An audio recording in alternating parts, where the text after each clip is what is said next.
ओम गजानन महाराज की जय।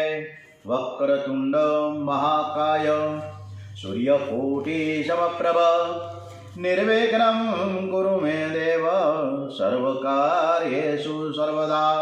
ओम श्री गजानन गणपति महाराज की जय। चलो ओम मनोजवं मारुततुल्यवेगं जितेन्द्रियं बुद्धिमतां वरिष्ठं वातात्मजं वानरयोत्तमुख्यं श्रीरामदूतं शरणं प्रपद्ये। श्री हनुमान जी महाराज की जय। सौनु करो कल्याण हे दयालु प्रभु, सौनु करो कल्याण। श्री रामचंद्र भगवान की जय। श्री कृष्ण कन्हैयालाल की जय।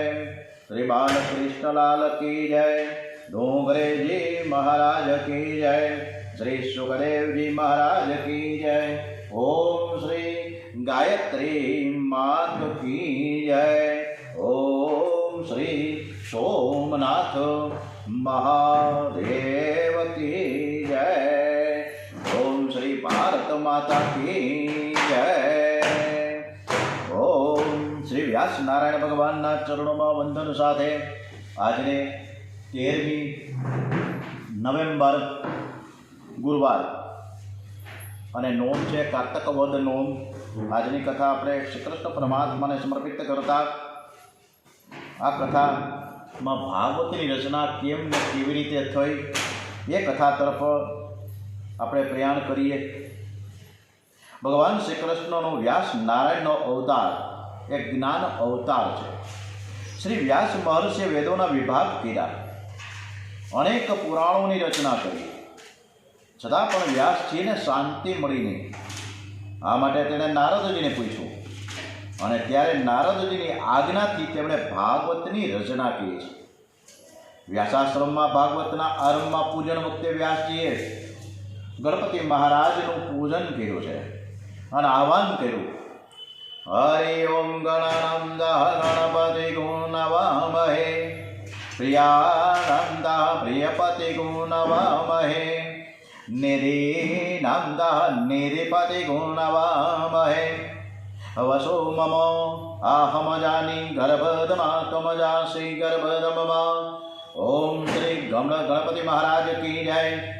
गणपति महाराजનું આહ્વાન કરતા કહ્યું વ્યાસજીએ, હે ગણપતિજી, મારે ભાગવતની રચના કરવી છે। મૂંઝવણ તો એક જ બાબતની છે કે લખે કોણ, એટલે તમે લખનાર બનો, હું બોલું અને તમે લખો। જો લખવા બેસી જાઓ તો પાર આવે એમ નથી। આ સાંભળી ગણપતિજીએ લખવા માટેની સમર્થે દર્શાવી છે। વ્યાસજી થયા છે વક્તા અને ગણપતિજી થયા છે લહિયા। ગણપતિજીએ લખવા માટે તૈયારી તો સરસ બતાવી, પણ એ પહેલાં વચમાં એક શરત મૂકી છે કે તમે જેમ જેમ બોલતા જશો તેમ હું લખતો જઈશ, परंतु तमारे बोल्या ज करवानुं, तमारे बोलता वचमां अटकवानुं नथी। हूँ जरा पण नवरो नहीं बेसूं। व्यासजीए कह्युं के हे गणपतिजी, तमारी शरत तो मने मान्य छे, परंतु हूँ जे कांई बोलूं ते योग्य छे के अयोग्य छे ए समझी विचारीने तमारे खूब ज विचारपूर्वक लखवानुं अने ते लखाण एवुं सरळ होवुं जोईए के बधा ज समझी शके। गणपतिजीए आ कबूल कर्युं छे। सत्कर्म में विघ्न आवे एटला माटे पहला वेला व्यासजीए प्रथम ओम श्री गणेशाय नमः कहीने गणपतिजीनुं आह्वान करीने वंदन कर्युं छे। पछी सरस्वती माताने वंदन कर्या छे। सरस्वतीनी कृपाथी मनुष्यमां समजण आवे छे अने पछी सद्गुरुने वंदन करे छे। त्यारे भागवतना मुख्य इष्टदेव श्री कृष्णने वंदन करे छे। भागवतनी रचना थई गई। भागवतनी रचना बद्रीनाथनी पाछळ 4 किलोमीटर माना गामे व्यास गुफा में थई के ज्यां सरस्वती मातानुं उद्गम स्थान है। भागवतनी रचना पछी चिंता ए थई व्यासजीने के हूँ भागवत सरस रीते लख्युं तो खरा, पण हूँ कोने सोंपूं के जेनो प्रचार सरस रीते थई शके। और आ प्रचार जे अति विरक्त होय ए ज करी शके। સંસારના પદાર્થ સાથે પ્રેમ કરનારો ભાગવતનો પ્રચાર કરી ન શકે. શ્રી કૃષ્ણ સિવાય બીજા સાથે પ્રેમ કરનારો આ કથાનો કોઈ અધિકારી નથી. સંસારના કોઈ પણ વિષયો પ્રત્યે રાગ હોય તો એ કથા ન કરી શકે. એટલે સંસારની સાથે જે અલિપ્ત હોય, જે જન્મથી જ વૈરાગી હોય, એ જ આ કથાને લાયક છે. અને કોઈક લાયક પુત્ર હોય તો તેનું જ્ઞાન આપી દેવું, જેથી તે જગતનું કલ્યાણ કરી શકે. અને આવા વિચારથી વ્યાસજીને વૃદ્ધાવસ્થામાં પુત્રેક્ષણા જ આવી છે. ભગવાન શિવજી વૈરાગ્યનું સ્વરૂપ છે. શિવજી મારા ઉપર કૃપા કરે, મારે ત્યાં પુત્ર રૂપે આવે તો કાર્ય સિદ્ધ થાય. અને આથી તેમણે શિવજીની આરાધના કરી છે. વંદે દેવમુમાપતિ સુરગુરમ વંદે જગત્કારણમ વંદે પન્નગભૂષણમ મૃગધરમ વંદે પશૂનાં ભરેમ વંદે સૂર્યશશાંક વહિનયનમ વંદે મુકુંદ પ્રિયમ વંદે ભક્તજનાશ્રયં ચ વરદમ વંદે શિવં શંકરમ. ઓમ નમઃ શિવાય. ઓમ નમઃ શિવાય. ઓમ નમઃ શિવાય. શ્રી સોમનાથ મહાદેવાય નમો નમઃ. શિવજી મહારાજ પ્રસન્ન થયા છે. એમને પોતાને ઘેર પુત્ર રૂપે પધારવા માટે વ્યાસજીએ વિનંતી કરી છે. વ્યાસજીની માંગણીનો શિવજીએ સ્વીકાર કર્યો. શિવજીની કૃપાથી વ્યાસજીના પત્નીને ગર્ભ રહ્યો છે. પછી તો સુખદેવજીનો જન્મ થયો. સુખદેવજી શિવજીના અવતારવાથી જન્મથી પૂર્ણ નિર્વિકાર છે. સુખદેવજીમાં જ્ઞાન અને વૈરાગ્ય અને સાથે ભક્તિ પરિપૂર્ણ છે. 16 વર્ષની અવસ્થામાં તેણે ઘરનો ત્યાગ કર્યો. સુખદેવજીનું જીવન વિરક્તમય હતું. વ્યાસજીની ઈચ્છા હતી કે સુખદેવ મારી પાસે રહે ને ભાગવતનું અધ્યયન કરે, પરંતુ તેનો પત્તો જ લાગતો નહોતો. આથી વ્યાસજીએ એક યોજના કરી. ભાગવતના અતિ ઉત્તમ શ્લોકો વિદ્યાર્થીઓને મોઢે કરાવી દીધા અને તે શ્લોકોનું જુદા જુદા જંગલોમાં જઈને ગાન કરવાનું શરૂ કરાવી દીધું. અને એક દિવસ આ શ્લોકો સુખદેવજીના કાને પડ્યા છે. શ્રી કૃષ્ણ લીલાના શ્લોકોએ તેમણે મંત્ર મુગ્ધ કર્યા છે. શ્લોકો ગાનારા પાસેથી સુખદેવજીને જાણવા મળ્યું કે આવા તો 18,000 શ્લોકો છે અને તેનું અધ્યયન શ્રી વ્યાસજી કરાવે છે. તેઓ ભાગવતના અધ્યયન માટે વ્યાસજી પાસે સામેથી પહોંચ્યા અને તે ભાગવતના 18,000 શ્લોકોનું અધ્યયન કર્યું. અને પછી તેઓ મનમાં આ શ્લોકોનું ગાન કરવા લાગ્યા છે. અને આ જ ગાન જ્ઞાન તેમણે પ્રચિત રાજાને સંભળાવીને 7 દિવસમાં મુક્તિ અપાવી હતી. હવે આપણે તુંગભદ્રાના કિનારે જઈ રહ્યા છીએ અને ત્યાં આત્માદેવ નામનો બ્રાહ્મણ રહેતો હતો. એની પત્ની ધુંધુલી. આત્માદેવ પવિત્ર બ્રાહ્મણ, પરંતુ એની પત્ની ધુંધુલી ક્રૂર સ્વભાવની, પારકી પંચાયત કરવાવાળીને ઝઘડાળુ હતી. આત્માદેવના ઘરમાં સંપત્તિ તો પુષ્કળ હતી, પણ સંતતિના અભાવે તે દુઃખી હતા. સંતતિ માટે આત્માદેવે ઘણો પ્રયત્ન કર્યો, પણ કોઈ સફળતા ન મળી અને છેવટે તેને નિરાશ થઈ આત્મહત્યા કરવાનો નિશ્ચય કર્યો છે. એ જંગલ તરફ ગયો. આગળ જતા નદી કિનારે પહોંચ્યા. નદી કિનારે એક મહાત્મા પરમાત્માનું સ્મરણ કરતા કરતા બેઠા હતા. એ મહાત્મા પાસે જઈને આત્માદેવ રડવા લાગ્યો છે. મહાત્માએ તેના દુઃખનું કારણ પૂછ્યું છે અને ત્યારે આત્માદેવે એની પોતાની કહાની કહી કે હું નિસંતાન છું, બધું જ હોવા છતાં દુઃખી છું, બીજું કોઈ દુઃખ નથી, પણ મારે ઘરે ત્યાં સંતતિ નથી. મહાત્માએ કહ્યું કે તારે ઘેર પુત્ર નથી, એમાં પરમાત્માની કૃપા છે, એમ જ તું સમજને. પુત્ર દુઃખરૂપ છે. હમણાં જ એક પરિવારને ત્યાં 9 દીકરાનો જન્મ થયો, એક પછી એક ક્રમશઃ. પણ છતાંય એ દંપતીને એક અપેક્ષા, એની માને એક એવી અપેક્ષા હતી કે મારે ત્યાં દીકરી આવે, મારે દીકરી જન્મ થાય એવી એની ઈચ્છા હતી. અને આ દીકરી કે એને મારે એના ખંભે હું માથું રાખીને એનું કંઈક કહી શકું. આવો પણ એક દંપતી આપણા દેશમાં છે. મહાત્મા કહ્યું કે તારે ઘેર પુત્ર નથી, એમાં પરમાત્માની કૃપા છે. પુત્ર દુઃખરૂપ છે. પરમાત્મા જે સ્થિતિમાં રાખે એમાં સંતોષ માનીને પ્રભુ સ્મરણ કરવું જોઈએ. એકનાથજી મહારાજને અનુકૂળતા પત્ની મળી, આનંદ આનંદ છે. તુકારામજીને પ્રતિકૂળ પત્ની મળી, તોય આનંદ આનંદ છે. નરસિંહ મહેતાના કુટુંબનો નાશ થયો છતાં પણ તેને આનંદ આનંદ છે. અને નરસિંહ મહેતાએ તો સરસ મજાનું એક ગાન કર્યું કે ભલું થયું ભાંગી જંજાળ, સુખે ભજેશું શ્રી ગોપાલ. એકની પત્ની અનુકૂળ તો બીજાની પ્રતિકૂળ, તો ત્રીજાની પત્નીનું મરણ, તો પણ આ ત્રણેય સંતો આનંદ આનંદ કરે છે.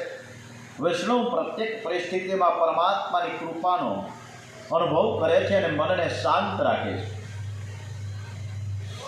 પરમાત્મા જે સ્થિતિમાં રાખે તેમાં સંતોષ માનવો જોઈએ. પુત્ર લાયક હોય તો ઘરનો વિચાર ન કરો, ઘરમાં પુત્ર બધું જ સંભાળે છે અને આથી વધારે ભક્તિ કરો. પુત્ર લાયક હોય તો પરમાત્માની કૃપા માનજો, પુત્ર નાલાયક હોય તો પણ પરમાત્માની કૃપા માનજો કે આ પુત્ર પાછળથી અમારા માટે કંઈ કરી શકે એમ નથી, બધું મારે જ કરવાનું છે અને મારી હાજરીમાં જ મારા જીવતરમાં હું હયાત છું ત્યાં સુધી જ કરી લઉં. આવું માનવાથી તમારા સત્કાર્યનો માર્ગ નિશ્ચિત થઈ જાય છે. કેટલાક લોકો પુત્ર ન હોય તો હૈયું પાડે છે. તમારું કલ્યાણ તમે ન કરી શકો તો પુત્ર શું કરશે? મોટે ભાગે ડુંગરેજી મહારાજે આત્મદેવની આ કથામાં ખૂબ સરસ મજાનું બહુ સમજણપૂર્વક આપણને શીખ આપે છે. કેટલાક લોકો પુત્ર ન હોય તો હૈયું પાડે છે. તમારું કલ્યાણ તમે ન કરો તો પુત્ર શું કરી શકવાનો? મોટે ભાગે મા બાપનું જીવન પુત્રને ભણાવતા પરણાવતા મોટા કરતા કરતા પૂરું થઈ જાય. મનુષ્ય પોતાનું કંઈ કરી શકતો નથી ને પાછળથી પુત્ર પણ કરી શકતો નથી. મહાત્માએ કહ્યું છે કે તારા ઘરમાં દીકરો નથી તો ખોટું શું છે? તારે જ કરવાનું છે. માતા પિતાને પુત્ર માટે ચિંતા હોય છે, પણ પુત્રેક્ષણા પાછળ અનેક વાસનાઓ આવે છે. પુત્રેક્ષણા પછી વિતક્ષણા અને પછી લોકેક્ષણા જાગે છે. આત્માદેવ કે મહારાજ તમે મને મારે બીજું કંઈ સાંભળવું નથી, તમે મને પુત્ર આપો. પિંડદાન કરવા માટે પુત્ર તો જોઈએ ને. પુત્ર વિના પિતાની સદગતિ કેવી રીતે થાય? મહાત્માએ આત્મદેવને સમજાવતા કહ્યું કે પુત્ર જ જો સદગતિ આપી શકતા હોય તો લગભગ બધાને ત્યાં પુત્ર હોય છે, આથી દરેકને સદગતિ મળી જાય એવું થોડું છે. પુત્ર પિતાને સદગતિ આપે છે તે સાચું નથી. શ્રાદ્ધથી પુત્ર પિતાને નરકમાંથી તારે, જીવ સારી યોનિમાં જાય ખરું, પણ જન્મ મરણના ત્રાસમાંથી છૂટતા નથી. શ્રાદ્ધ કરવાથી પિતૃઓ પ્રસન્ન થઈ આશીર્વાદ આપે છે, પરંતુ શ્રાદ્ધથી મુક્તિ મળતી નથી. પિંડદાન તારે જ કરવાનું છે, તારા હાથે જ કરવાનું છે. પિંડદાનનો અર્થ કોઈ સમજતા જ નથી. આ શરીરને પિંડ કહે છે, તેને પરમાત્માને અર્પણ કરવું એનું નામ છે પિંડદાન. વૈષ્ણવ તુલસીની કંઠી રાખે છે તેઓમાં એવી ભાવના હોય છે કે આ શરીર મેં કૃષ્ણ અર્પણ કર્યું છે. આ શરીર પરમાત્માનું થયું છે, હવે ભોગ માટે શરીર નથી, પરોપકાર માટે છે. આ રીતે જીવન અર્પણ કરે તે સાચું પિંડદાન છે. બાકી લોટના પિંડદાનથી મુક્તિ મળતી હોય તો ઋષિ મુનિઓ ધ્યાન જપ તપ યોગ આવું બધું શું કામ કરે? પૂર્વજન્મનું પિંડદાન આપનાર પુત્ર એવા પાકતા હોય છે કે તેનો પિંડદાનનો કશો અર્થ સરતો નથી. માતા પિતાની સેવા એ જ સંતાનોનું કર્તવ્ય છે. જો સુખી થવું હોય તો માતા પિતાના આશીર્વાદ મેળવો. તમારા માતા પિતાની સેવા તમે પ્રેમપૂર્વક કરશો તો તમે ઘરડા થશો ત્યારે તમારા સંતાનો પણ તમારી સેવા ચાકરી કરશે. જે માતા પિતાની આજ્ઞા ન પાડે, સેવા ન કરે, હળધૂત કરે તેને જીવનમાં કદી શાંતિ મળતી નથી. ધૂંધુલીને તો ક્યારેય પુત્ર તો જોઈતો જ નહોતો, પરંતુ આત્મદેવને એક ઈચ્છા હતી કે મારે ત્યાં પુત્ર જન્મ થાય. ખૂબ સરસ મજાનો મહાત્માએ સુંદર સુંદર બોધ આપ્યો. છતાં પણ આત્મદેવ સમજો નહીં અને દુરાગ્રહ કર્યો છે કે મને પુત્ર આપો. પરમાત્માએ કહ્યું કે તારા ભાગ્યમાં પુત્રનું સુખ તો લખ્યું જ નથી, તું દુઃખી થવાનો છે. આત્મદેવ કે ભલે હું દુઃખી થાવ પણ મારા પુત્ર તો જોઈએ. મારા ભાગ્યમાં કદાચ પુત્ર ન હોય તો તમારા ભાગ્યમાંથી પણ કાઢીને આપો. હું આત્મહત્યા કરવા નીકળો છું, હું તમારી સમક્ષ માથું પછાડીને મરી જઈશ. ત્યારે મહાત્માને ખૂબ જ દયા આવી છે. એક ફળ આપ્યું ને કહ્યું કે આનાથી તારે ત્યાં લાયક પુત્ર થશે. આ ફળ તારી પત્નીને ખવડાવજે, ગર્ભ રહ્યા પછી તમે બંને પવિત્ર જીવન ગાળજો. સતત સત્કર્મ કરશો તો તેનો અસર ગર્ભમાં રહેલા બાળક ઉપર પડશે. બાળક માતાના ઉદરમાં હોય તે દિવસથી તેને સારા સંસ્કાર આપવા. આપણા શાસ્ત્રોમાં સગર્ભા સ્ત્રીના નિયમો બતાવ્યા છે. પતિ પત્ની પવિત્ર જીવન ગાળે, સદવાચન કરે, કથા વાર્તા સાંભળે, કોઈની કૂતરીને નિંદા ઈર્ષા ન કરે, સાત્વિક આહાર લે, ઈશ્વર સ્મરણ કરે, સત્કાર્યો કરે, મિતભાષી બને. આત્માદેવો એ ફળ લઈને ઘરે આવ્યો છે. એ ફળ પોતાની પત્ની ધૂંધુલીને આપ્યું. એ ફળ ખાતી નથી પણ તે ફળ વિશે શંકા કુશંકા કર્યા કરે છે. એણે વિચાર કર્યો કે આ ફળ ખાવાથી ગર્ભ રહેશે, ઘરનું કામકાજ થશે, બાળકનું લાલન પાલન કરવું પડશે, પરિણામે દુઃખી થઈ છે. અને તેથી નાની બહેન એ જ અરસામાં ત્યાં પહોંચી. એણે પોતાની નાની બહેનના બધી જ વાત કરી છે. બહેને સલાહ આપી કે હું સગર્ભા છું, મને બાળક થવાનું છે, એ હું તને આપી દઈશ, તું ત્યાં સુધી સગર્ભા હોવાનો ઢોળ કર, નાટક કર. ધૂંધુલીને પુત્ર તો જોઈએ છે પણ કોઈ દુઃખ નથી જોતું. આ મનુષ્ય સ્વભાવ છે. સુખ જોઈએ છે પણ વિના દુઃખે અને વિના પ્રયત્ને મળવું જોઈએ. મનુષ્યને પુણ્ય કરવું નથી પણ તેનું ફળ જોઈએ છે. પાપ કરવું છે પણ પાપનું ફળ જોતું નથી. નાની બહેનના કહેવાથી એણે એ ફળ ગાયને ખવડાવી દીધું. ધૂંધુલીએ સગર્ભા હોવાનો ટોળ ચાલુ રહ્યો. પછી બહેનનો દીકરો લઈને જાહેર થયું કે મને પુત્ર થયો છે. ધૂંધુલીએ પુત્રનું નામ ધુંધુકારી રાખ્યો છે. આ બાજુ ગાયને જે ફળ ખવડાવેલું એ ગાયને મનુષ્ય આકારનું, ગાય જેવા કાનવાળું એક બાળક થયું. એનું નામ છે ગોકર્ણ રાખવામાં આવ્યું હતું. બાળકો મોટા થયા. ધુંધુકારી દુષ્ટ નીકળ્યો, ગોકર્ણ પંડિત અને જ્ઞાની બન્યો. આ ભાગવતની કથા 3 પ્રકારે વિચારવાની છે: આધ્યાત્મિક, આધિદૈવિક અને આધિભૌતિક. માનવ કથા એ તુંગભદ્રા છે. આત્માનો દેવ એ આત્મદેવ છે. આત્મદેવ જીવાત્મા છે. મનુષ્યમાં રહેલ જીવ દેવ બની શકે છે અને બીજાને પણ દેવ બનાવી શકે છે. કુતર્કો કરનારીને વિનાશ્રમે સુખની આશા રાખનારી ધૂંધુલી એ બુદ્ધિ છે. એ પારકી પંચાત કરે છે. બુદ્ધિ સાથે જીવાત્માનું લગ્ન થયું પણ જ્યાં સુધી તેને કોઈ મહાત્મા ન મળે, સત્સંગ ન થાય ત્યાં સુધી વિવેકરૂપી પુત્રનો જન્મ થતો નથી. વિવેક એ જ આત્માનો પુત્ર. જેના ઘેર વિવેકરૂપી પુત્ર નથી તે સંસારરૂપી નદીમાં ડૂબી જાય છે. તેથી તો આત્માદેવ ગંગા કિનારે ડૂબી મરવા જાય છે. મહાત્માએ આપેલું વિવેકરૂપી આ ફળ બુદ્ધિને ગમતું નથી.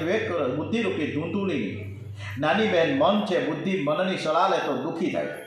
મન અનેકવાર આત્માને છેતરે છે. મન સ્વાર્થી છે. આત્માદેવ રૂપી આત્મા ભોળો છે અને તેને મનબુદ્ધિ વારંવાર છેતરે છે. આત્મા મનબુદ્ધિનું કપટ સમજી શક્યો ને એટલે મનબુદ્ધિએ તે ફળ ગાયને ખવડાવ્યું. ગો એટલે ગાય. ઇન્દ્રિય ભક્તિ આદિ એના અર્થ થાય છે. ફળ ગાયને એટલે કે ઇન્દ્રિયને ખવડાવ્યું. સત્સંગથી એકદમ ઇન્દ્રિયોની શુદ્ધિ થતી નથી. મન અને બુદ્ધિ જ્યારે ભાગવતનો પરમાત્માનો આશરો લેશે ત્યારે તે સુધરશે. અને ધુંધુકારી કોણ? આખો દિવસ દ્રવ્ય સુખ અને કામ સુખોનું ચિંતન કરે તે ધુંધુકારી છે. જેના જીવનમાં ધર્મ મુખ્ય નથી પણ કામ સુખ અને દ્રવ્ય સુખ મુખ્ય છે. એ જ ધુંધુકારી. આ ધુંધુકારી મોટો થયો, 5 વેશ્યાઓમાં ફસાયો. આ 5 વેશ્યાઓ છે, 5 વિષયો છે: શબ્દ, સ્પર્શ, રૂપ, રસ, ગંધ. આ 5 વેશ્યાઓ છે. આ 5 વિષયો ધુંધુકારીને એટલે કે જીવને બાંધે છે. મરદાને હાથે એ પેટ ભરતું. મરદાનો હાથ એટલે જે હાથ ભગવાનની સેવા ન કરે, પરોપકાર ન કરે, અને તે મરદા સમાન છે. સત્કર્મ કર્યા વગર ખાય એ મળદાના હાથે ખાય છે એવું જ સમજવું. આ ડોંગરેજી મહારાજે વર્ષો પહેલાં આપણને આ કથામાં કીધી છે કે જે સત્કર્મ કર્યા વગર ખાય એ મળદાના હાથે ખાય છે. ધુંધુકારી સ્નાન શૌચ ક્રિયાહીન હતો, એટલે સ્નાન તો કરતો જ હશે, પરંતુ સ્નાન કર્યા પછી સંધ્યા સેવા ન કરે, સત્કર્મ ન કરે તો તે સ્નાન છે પશુ સમાન ગણાય. સ્નાન કેવળ દેહને સ્વચ્છ રાખવા માટે નથી. સ્નાન કર્યા પછી સેવાની, સંધ્યાની, ગાયત્રીની, તો એ સ્નાન નથી. શાસ્ત્રમાં સ્નાનના 3 પ્રકાર બતાવવામાં આવ્યા છે. પરોઢીએ 4 થી 5 વાગ્યાની અંદર જે સ્નાન કરવામાં આવે તેને ઋષિ સ્નાન કહેવામાં આવે છે. તે ઉત્તમ સ્નાન છે. અને પછી પરોઢીએ 5 થી 6:30 વચ્ચે જે સ્નાન કરવામાં આવે છે તેને મનુષ્ય સ્નાન કહેવામાં આવે છે, અને તે મધ્યમ ગણાય છે. સવારના 6:30 પછી જે સ્નાન કરવામાં આવે એને રાક્ષસી સ્નાન કહેવામાં આવે છે. તે હલકી કોટીનું સ્નાન છે.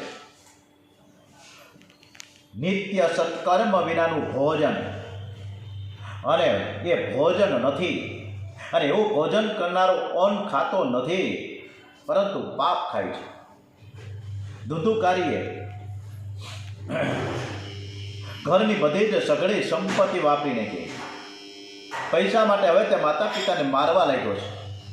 પુત્રના દુરાચરણો જોઈ આત્મદેવને દુઃખ થયું. આના કરતાં તો વાંઝ્યો રહેવું એ વધારે યોગ્ય હતું, બહેતર હતું. હું મહાત્માનું કહ્યું માયનો નહીં.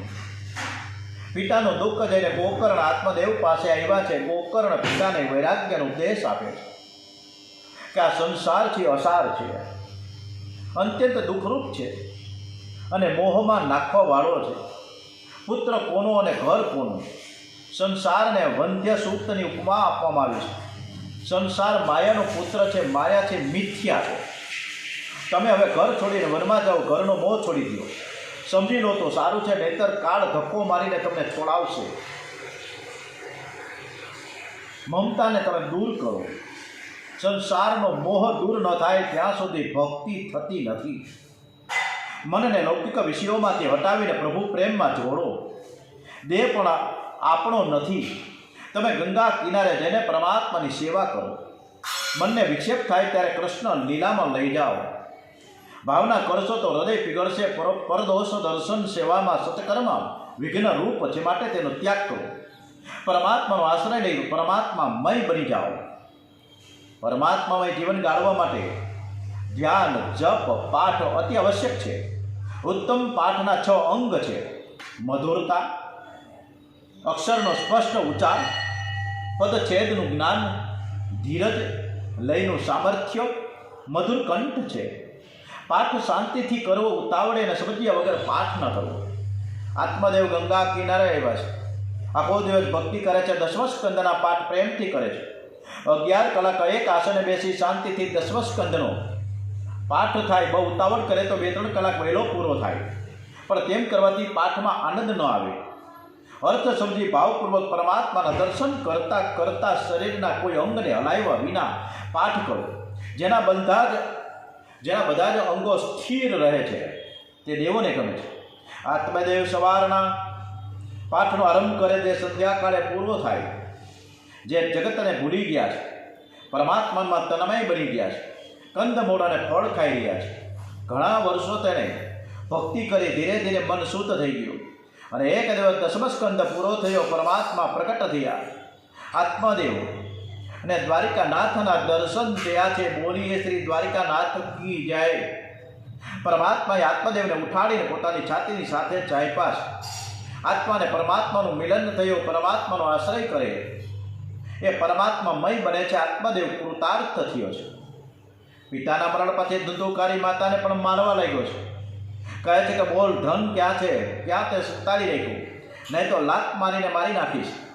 એના આવા વર્તનથી આઘાત પામેલી માતા ધૂંધોલી દુઃખથી રાત્રે કૂવામાં પડીને મરણ પામ્યું. માતાના મૃત્યુ પછી ધુંધુકારી એકલો અટૂળો પડી ગયો. આ બાજુ ધુંધુકારી વેશ્યાઓને પોતાને ત્યાં ઘરે લઈ આવ્યો. ગોકર્ણે વિચાર કર્યો કે કુસંગથી મારું જીવન બગડશે. એમણે ઘરનો ત્યાગ કર્યો, જાત્રા કરવા નીકળી ગયા છે. ધુંધુકારી ચોરી કરવા, ખૂબ જ ચોરી કરવા લાગ્યો. પાપથી પૈસા લાવીને વેશ્યાઓને રાજી કરે છે. એ રાજાને ત્યાં ચોરી કરવા ગયો. દાગીના ચોરી લાવી વેશ્યાઓને આપ્યા. વેશ્યાએ વિચાર કર્યો કે જો આ જીવતો રહેશે તો એની સાથે આપણે પણ પકડાઈ જઈશું, દાગીના ખોઈશું પણ અને સાથે સાથે સજા પણ થઈ જશે, માટે એને મારી જ નાખીએ. વેશ્યાએ ધીંધુકારીને દોરડા વડે ખચકાવીને બાંધ્યો. વિષયો જીવને બાંધે છે, ગળે ફાંસો આપ્યો, ધીંધુકારી મરતો નથી. અતિ પાપીને જલ્દીથી મોત આવતું પણ નથી. પછી વેશ્યાએ બળતા અંગારા ધુંધુકારીના મોંમાં નાખ્યા. આ રીતે રીબાવીને ધુંધુકારીને મારી નાખ્યો અને એના દેહનો એના શરીરનો અગ્નિ સંસ્કાર પણ ન કર્યો અને તેને દાટી દીધો. ધુંધુકારી પોતાના કુકર્મોને લીધે ભયંકર પ્રેત બન્યો છે. પાપી યમપુરીમાં જતો નથી, તે પ્રેત બને છે. અને આ બાજુ ગોકર્ણ જાત્રા કરતા કરતા ગંગાજીમાં આવ્યા છે. ગયાજીમાં ભગવાન નારાયણના ચરણમાં પિંડદાન કરે છે. ગયાજી પહોંચ્યા છે ગોકર્ણ. ગયાજીમાં પરમાત્માના ચરણમાં પિતૃનું નામ લઈને પિંડદાન કરે તો પિતૃને સદગતિ મળે છે. ગોકર્ણ ત્યાં આવ્યા છે, તેમણે ત્યાં પોતાના ભાઈ ધુંધુકારીના મૃત્યુની જાણ થઈ. એમણે ધુંધુકારીનું શ્રાદ્ધ કર્યું છે, પિંડદાન કર્યું છે. ગયા શ્રાદ્ધ શ્રેષ્ઠ મનાય છે અને તે વિષ્ણુપાદ છે. અને આ કથા એ પ્રકારની છે કે ગયાસુર કરીને જે તે સમયે એક રાક્ષસ હતો. એણે તપથી બ્રહ્માજીને પ્રસન્ન કર્યા. બ્રહ્માજીએ કહ્યું કે તારે જે જોઈએ તે તો વરદાન મારી પાસેથી માંગી લે. આથી ગયાસુરે બ્રહ્માજીને કહ્યું કે તમે શું વરદાન આપવાના હતા? તમારે મારી પાસે જે કંઈ માંગવું હોય તે તમે માંગો. બ્રહ્માજીએ વિચાર કર્યો કે અસુર આમ મરવાનો નથી, પરંતુ તેના દેહ ઉપર લાંબા કાળ સુધી યજ્ઞ કરીશું તો એ મરી જશે. આથી બ્રહ્માજીએ યજ્ઞ માટે તેનો દેહ માંગ્યો. ગયાસુર તે માટે તૈયાર થયો છે. ગયાસુરની છાતી ઉપર યજ્ઞ કરવામાં આવ્યો. 100 વર્ષ સુધી યજ્ઞ થયો, પણ ગયાસુર મર્યો નહીં. યજ્ઞની પૂર્ણાવતિ પછી તે ઉઠવા ગયો અને ત્યારે બ્રહ્માજી ચિંતાતુર બન્યા. બ્રહ્માજીએ નારાયણનું ધ્યાન ધર્યું છે. ઓમ શાંતાકારમ વરદશયનમ પદ્મનાભમ સુરેશમ વિશ્વાધારમ ગગન સદસમ મેઘવર્ણમ સુભાગમ લક્ષ્મીકાંતમ કમલનયનમ યોગી વિદ્યાનગમ્યમ વંદે વિષ્ણુ ભવભયહરમ સર્વલોકૈકનાથમ. ઓમ શ્રી વિષ્ણવે નમો નમઃ. ઓમ શ્રી વિષ્ણવે નમો નમઃ. ઓમ શ્રી વિષ્ણવે નમો નમઃ. ભગવાન નારાયણે પ્રસન્ન થઈને ગયાસુરની છાતીમાં 2 પગ પધરાવ્યા છે. ગયાસુરે મરતી વખતે ભગવાન પાસે વરદાન માંગ્યું કે ગયામાં જે શ્રાદ્ધ કરશે એના પિતૃઓની મુક્તિ થાય. ભગવાને વરદાન આપ્યું કે તારા દેહ ઉપર જે પિંડદાન કરશે તેના પિતૃઓને મુક્તિ મળી જશે. ભગવાને ગયાસુરને મુક્તિ આપી માટે ગયાજીમાં જે શ્રાદ્ધ કરે તેના પિતૃઓને મુક્તિ મળે. ગોકર્ણ જાત્રા કરીને પોતાના ઘેર આવ્યા. રાત્રે આંગણામાં સૂતેલા ત્યારે પ્રેત થઈને ધુંધુકારી ત્યાં આવ્યો છે, રડવા લાગ્યો છે. ગોકર્ણે પૂછ્યું કોણ છે? ત્યારે પ્રેત કહે કે હું તારો ભાઈ ધુંધુકારી છું. મેં ઘણા બધા પાપ કર્યા છે અને તેથી આ મારી દશા થઈ છે. મને આમાંથી તમે છોડાવો. ગોકર્ણ કહે તારા માટે તમે ગયાજીમાં જઈને શ્રાદ્ધ કર્યું, છતાં તું પ્રેત યોનિમાંથી મુક્ત કેમ ના થયો? ત્યારે ધુંધુકારી કહે છે કે હું અતિ પાપી છું. એકવાર નહીં પણ અનેક વાર તમે શ્રાદ્ધ કરશો ને છતાં પણ મારો તમે ઉદ્ધાર નહીં કરી શકો. મેં ઘણા બધા પાપ કર્યા છે. તમે કાંઈક મારા માટે બીજો ઉપાય તમે સોચો. ગોકર્ણ કહે છે કે હું આવતીકાલે સૂર્ય નારાયણને પૂછીશ. સૂર્યનારાયણ બ્રાહ્મણના ગુરુ છે. બ્રાહ્મણને જ્યારે જનોઈ આપવામાં આવે છે ત્યારે તેને સૂર્યનારાયણ સાથે સંબંધ થાય છે. પિતા પુત્રને કહે છે કે આજથી તો સૂર્યનારાયણનો દીકરો થયો. જેમ રાજાના ઘરનો સિપાઈ ગળામાં ચપરાસ રાખે એમાં જનોઈ વેદોએ આપે ચપરાસ છે. નારાયણનો દાસ છું. કેટલાક જનોઈનો ચાવી લટકાવવાનો સાધન તરીકે ઉપયોગ કરે છે, જે બરાબર નથી, યોગ્ય ન કહે. જનોઈના એક ધાગામાં એક દેવની સ્થાપના હોય છે. જનોઈએ કોઈ ચાવી ભરાવવા માટે કંઈ એવું કંઈ સાધન નથી કે કોઈ એવી ખીટી નથી.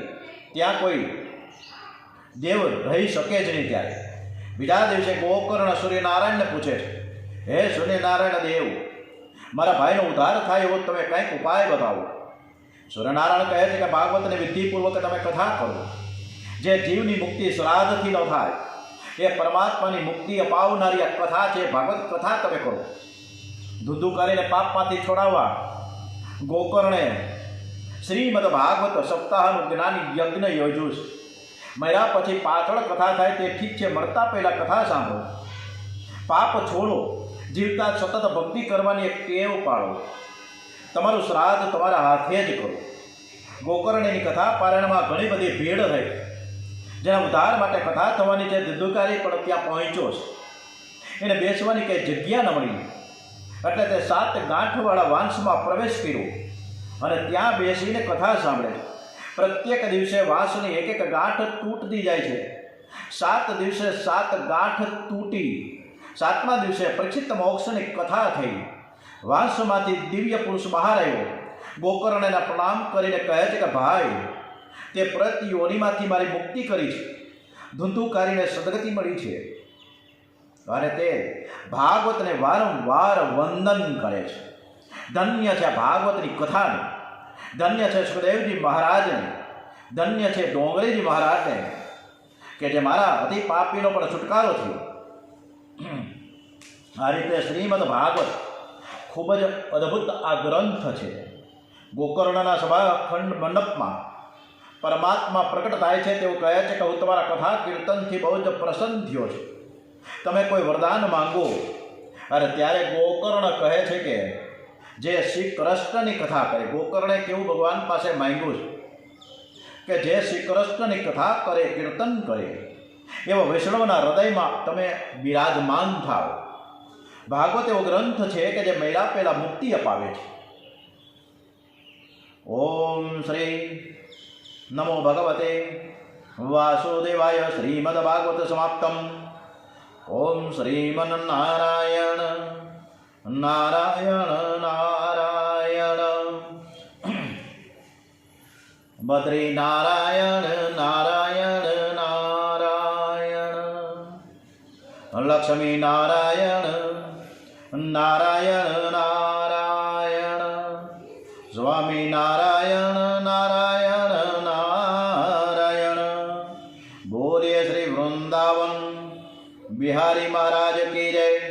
શ્રી રણછોડરાયજી મહારાજ કી જય. ઓમ નમો ભગવતે વાસુદેવાય. ઓમ શ્રી રામ જય રામ જય જય રામ. શ્રી કૃષ્ણ કનૈયા લાલ કી જય.